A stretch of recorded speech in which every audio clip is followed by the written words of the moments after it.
ସ୍ନାନ ପୂର୍ଣ୍ଣିମା ଆଉ ଗୋଟିଏ ଦିନ ବାକି ଥିଲା। ବର୍ଷକରେ ଥରେ ସ୍ନାନ ମଣ୍ଡପରେ ଅଗଣିତ ଭକ୍ତଙ୍କ ସମ୍ମୁଖରେ ମହାପ୍ରଭୁ ମହାସ୍ନାନ କରନ୍ତି। ଯେଉଁ ପବିତ୍ର ଦୃଶ୍ୟକୁ ଦେଖିବାକୁ ସମସ୍ତଙ୍କ ଆଖିରେ ଥାଏ ବର୍ଷକର ଅପେକ୍ଷା। ମହାସ୍ନାନ ହେବା ପରେ 15 ଦିନ ପାଇଁ ମହାପ୍ରଭୁ ଅଣସରକୁ ଚାଲିଗଲେ।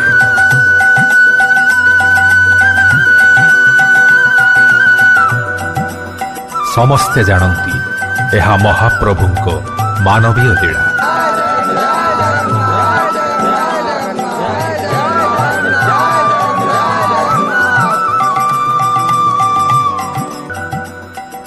ଅଣସର ବିଧି ସହିତ ରଥଯାତ୍ରାର ପ୍ରସ୍ତୁତି ଆରମ୍ଭ ହୁଏ।